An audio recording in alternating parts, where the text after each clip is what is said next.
Então veja, apesar de ter fracassado o processo de branqueamento físico da sociedade, o seu ideal, que está dentro de mecanismos psicológicos, nas narrativas, enfim, ficou intacto no inconsciente coletivo brasileiro.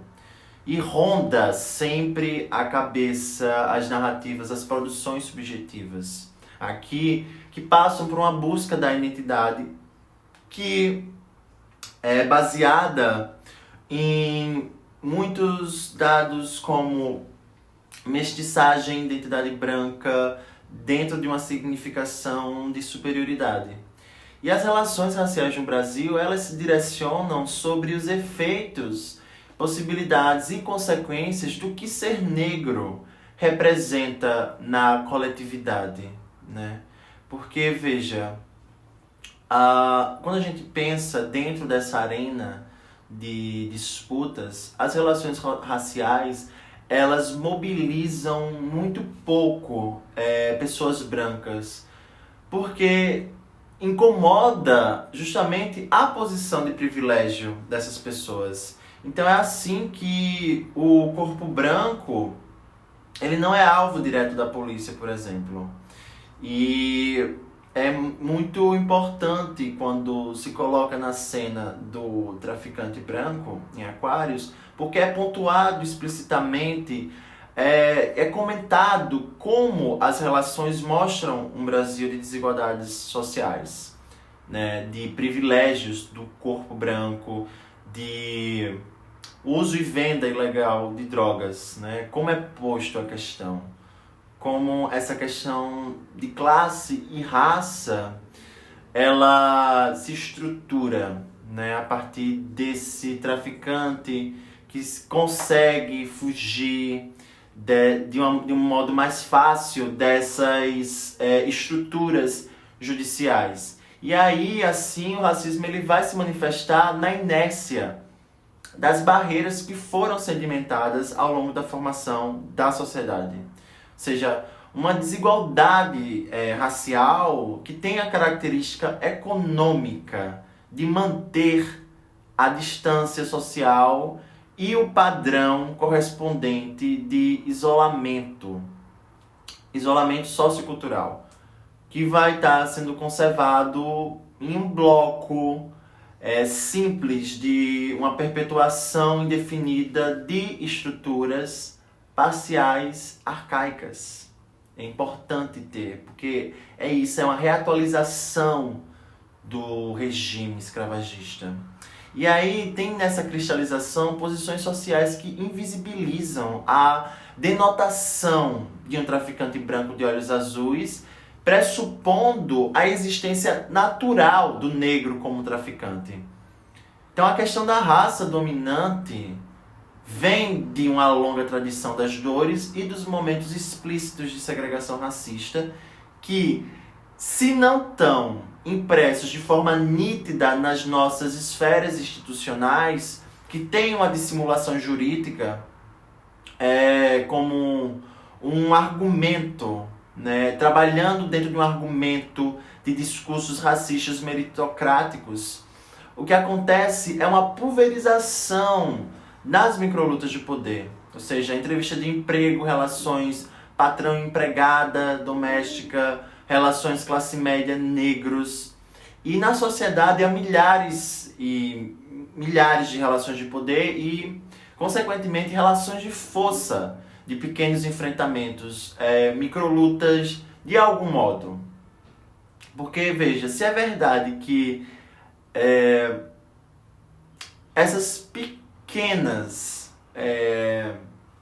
como eu posso falar, se é verdade que essas pequenas coisas, essas pequenas relações de poder, elas são com frequência comandadas, induzidas, né? Enfim, do alto pelos grandes poderes do Estado, ou seja, há uma responsabilidade sim dos poderes do Estado, ou pelas grandes dominações de classe. Também é preciso deixar claro, é preciso dizer que, no sentido inverso, uma dominação de classe ou uma estrutura de Estado só podem funcionar se houver na base as pequenas relações de poder, né?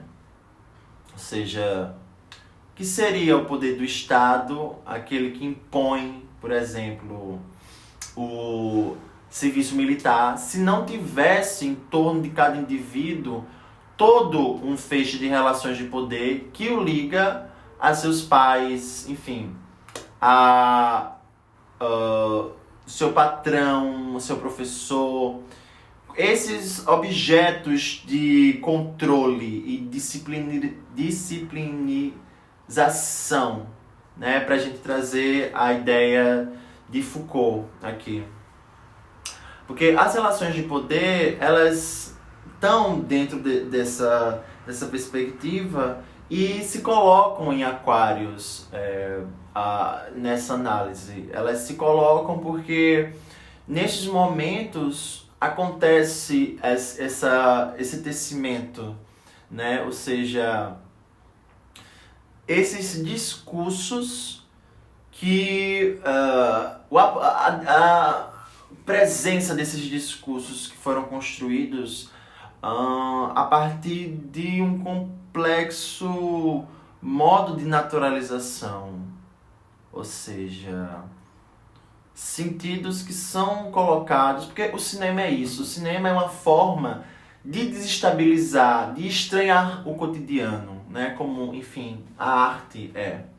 E esse estranhamento do cotidiano, quando passa por uma questão racial, é muito importante pra gente. É fundamental, inclusive. Por isso que o cinema, ele atua nessa chave. Ele atua como um interessante modo de ampliarmos visões e de estranharmos certas construções que se naturalizaram ao longo do tempo. Porque quando pensamos Aquários de Som ao Redor, eles estão trabalhando dentro de uma temática urbana, mas também trazendo essa temática urbana, sabendo do processo de construção da modernidade, construção dessa vida de centro como resultado do espaço não urbano, né? Do espaço que está fora da cidade, que é algo que talvez feche o raciocínio com Bacurau, né? Primeiro, em Som ao Redor tem o urbano, no urbano pensado numa grande paisagem. Em Aquários há um fechamento, uma focalização, e em Bacurau é como se fosse uma volta para explicar de onde veio o urbano, né? Que foi nesse processo de atravessamento de um modo de civilização agrária para o modo de civilização urbana, né? A inauguração, é válido lembrar isso também, que a inauguração da modernidade, ela se dá a partir da exploração colonial, da exploração na agricultura de plantation, né? Então, assim, há esse arremate. E também é interessante pensar na questão de como há uma manutenção dessas coisas, e essa manutenção acontece muito pelo fato dela trabalhar sob uma operação um pouco invisível. Então, vem daí talvez um dos pontos fortes para analisar os filmes de Kleber.